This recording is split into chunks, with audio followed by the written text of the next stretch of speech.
नमस्कार, ये आकाशवाणी चंडीगढ़ है। अब आप सुकीर्ति से प्रादेशिक समाचार सुनिए। पहले इस बुलेटिन के मुख्य समाचार।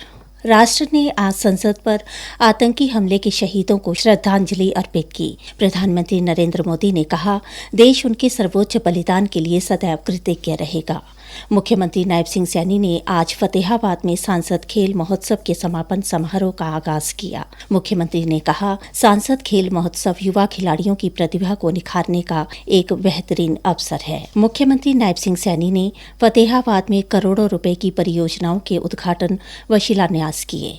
हरियाणा के कैबिनेट मंत्री विपुल गोयल ने पलवल में महाराजा अग्रसेन की प्रतिमा का अनावरण किया और राष्ट्रीय राजधानी क्षेत्र एवं आसपास के इलाकों में वायु गुणवत्ता में गिरावट।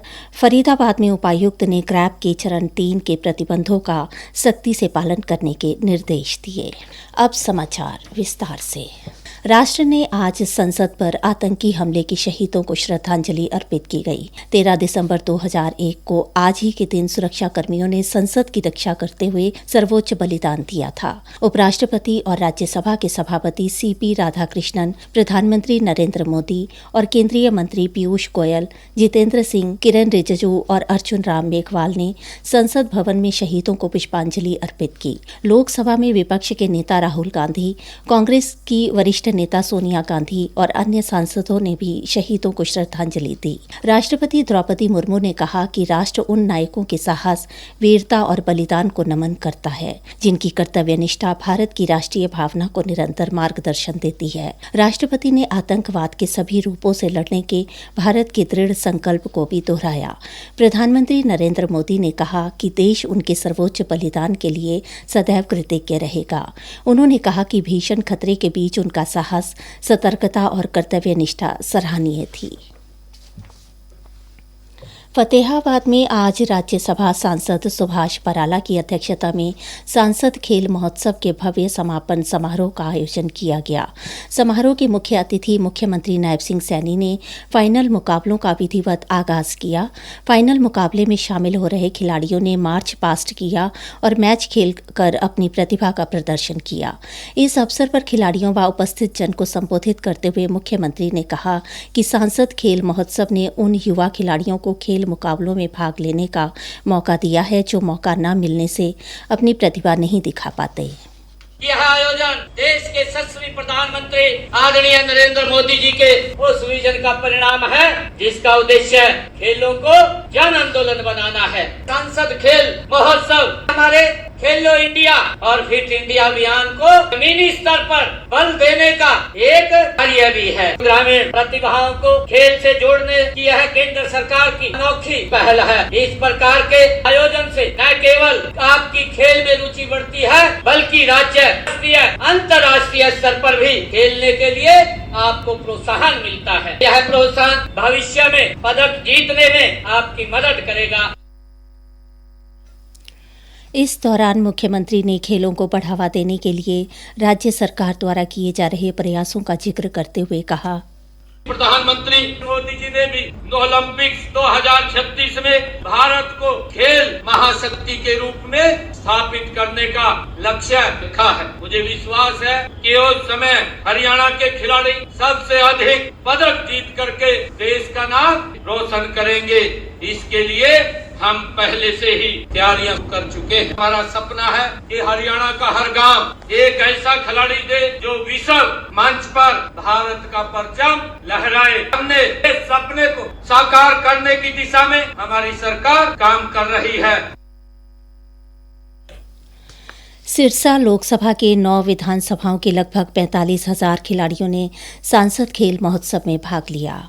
हरियाणा के मुख्यमंत्री नायब सिंह सैनी ने आज फतेहाबाद में आयोजित सिरसा लोकसभा के सांसद खेल महोत्सव कार्यक्रम के दौरान कई परियोजनाओं के उद्घाटन एवं शिलान्यास किए। आज जिन परियोजनाओं का उद्घाटन किया गया उनमें 10 करोड़ 42 लाख 13 हजार रुपए की लागत से बना टोहाना का बस अड्डा, जाखल मंडी नगर पालिका के क्षेत्र में 7 करोड़ 5 लाख रुपए की राशि से बना बहु परिसर और गांव मेओंद में 5 करोड़ 68 लाख रुपए की लागत से तैयार 33 किलो वोल्ट का सब स्टेशन शामिल है। श्री नायब सिंह सैनी ने जिले में 5 करोड़ 26 लाख 90 हजार रुपए की लागत वाली 5 परियोजनाओं का शिलान्यास भी किया। प्रादेशिक समाचार आकाशवाणी चंडीगढ़ से प्रसारित किए जा रहे हैं। हमारे बुलेटिनों और ताज़ा समाचारों के लिए आप हमारी वेबसाइट newsonair.gov.in पर लॉगिन कर सकते हैं। ये समाचार हमारे YouTube चैनल और x handle Akashvani news Chandigarh पर भी उपलब्ध हैं। हरियाणा के शहरी निकाय मंत्री विपुल गोयल ने आज पलवल में महाराजा अग्रसेन सेवा सदन के प्रांगण में महाराजा अग्रसेन की प्रतिमा का अनावरण किया।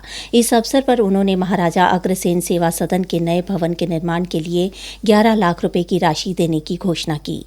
समारोह को संबोधित करते हुए कैबिनेट मंत्री विपुल गोयल ने कहा कि महाराजा अग्रसेन की शिक्षा लोकतंत्र, समाजवाद, आर्थिक समानता, अहिंसा और सर्वजन हिताय सर्वजन सुखाय के सिद्धांतों पर आधारित थी।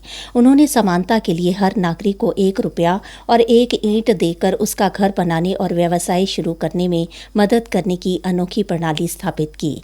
श्री गोयल ने महाराजा अग्रसेन के जीवन से प्रेरणा लेने का आह्वान करते हुए कहा कि महाराजा अग्रसेन जी ने जो शिक्षा दी, अपना पेट तो जानवर भी बते हैं। समाज में अग्रणी कहलाने के लिए कुछ ना कुछ कॉम्प्रोमाइज करना पड़ता है। अपनी जरूरतों को सीमित करके समाज के लिए काम आओगे तब बड़े व्यक्तित्व कहलाओ। तो इसलिए ये महाराजा अग्रसेन जी ने जो सिद्धांत दिया, हमारे ये आचरण है, जो हमारी जो महाराजा अग्रसेन जी की दी हुई शिक्षा है, अगली पीढ़ी के अंदर भी जानी चाहिए। हरियाणा के शहरी निकाय मंत्री विपुल गोयल व खेल राज्य मंत्री गौरव गौतम ने आज पलवल के नागरिक अस्पताल में महाकाल की रसोई का शुभारंभ किया। महाकाल की रसोई सेवा ट्रस्ट द्वारा शुरू की गई रसोई से नागरिक अस्पताल में मरीजों और उनके परिचारकों के लिए 10 रुपये में भरपेट भोजन उपलब्ध होगा। इस अवसर जिला उपायुक्त हरीश कुमार वशिष्ठ भी मौजूद रहे। कैबिनेट मंत्री विपुल गोयल ने कहा कि प्रधानमंत्री नरेंद्र मोदी के नेतृत्व में देश में भाजपा सरकार राजनीति के साथ साथ सामाजिक सरोकार के कार्य कर रही है। महाकाल की रसोई को समाज सेवा की दिशा में एक प्रयास बताते हुए उन्होंने कहा, जो समाज के वंचित लोग और पेशेंट के साथ अटेंडेंट लोग हैं जिनको खाने की बहुत दिक्कत होती थी, उसके लिए ये महाकाल रसोई ने आज यहाँ पर उन्हें शुरुआत करी है। समाज के जरूरी वर्ग के लिए ये सेवा का काम यहाँ पर शुरू हुआ है। और उसके अलावा मॉर्चरी के अंदर भी फ्रिजेस लगाना और सब उसकी टेक केयर करने का काम जो महाकाल रसोई ने किया है, ये कैसी जरूरत थी, क्योंकि जो लोग जिनके परिवार में किसी की मृत्यु हो जाती थी और मॉर्चरी के अंदर पोस्टमार्टम या वैसे शव को रखा जाता था और उसकी ठीक व्यवस्था न होने से जो लोग दिक्कत में थे उनको सहारा देने का काम किया है। उन्होंने कहा कि सामाजिक कार्यों को गति प्रदान करने में सरकार के साथ साथ सामाजिक संस्थाओं का अहम योगदान है। खेल राज्य मंत्री गौरव गौतम ने कहा कि महाकाल की रसोई सेवा ट्रस्ट द्वारा यह एक सराहनीय पहल की गई है। ऐसी महाकाल की रसोई का एक कार्यक्रम जो 10 रुपए में कोई भी वंचित व्यक्ति आए, कोई अपने आप को अकेला महसूस ना करे, ऐसा एक कार्यक्रम जिसमें खाना चलेगा। ये कोई राजनीति से प्रेरित नहीं, ये समाज से प्रेरित कार्यक्रम है, समाज से ही चलेगा। ऐसा एक सामाजिक समाज संस्थाओं ने भी इस कार्यक्रम में, इस बाबा महाकाल की रसोई में बहुत अच्छे मन पूर्वक से ये हिस्सा लेने का काम किया है। मैं खुद भी व्यक्तिगत रूप से भी इसमें जो भी सहयोग बन सकेगा, जिस भी प्रकार का सहयोग बाबा महाकाल की रसोई हमारे ट्रस्टी चाहेंगे करने का काम हम करेंगे। राष्ट्रीय राजधानी क्षेत्र एवं आसपास के इलाकों में वायु गुणवत्ता में लगातार गिरावट दर्ज की जा रही है। फरीदाबाद के जिला उपायुक्त आयुष सिन्हा ने बताया कि हाल के दिनों में दिल्ली का वायु गुणवत्ता सूचकांक बढ़कर 401 तक पहुंच गया है, जिससे वायु गुणवत्ता गंभीर श्रेणी में आ गई है। कम गति की हवाओं, स्थिर वातावरण तथा मौसम संबंधी प्रतिकूल परिस्थितियों के कारण प्रदूषक वातावरण में ही बने हुए हैं।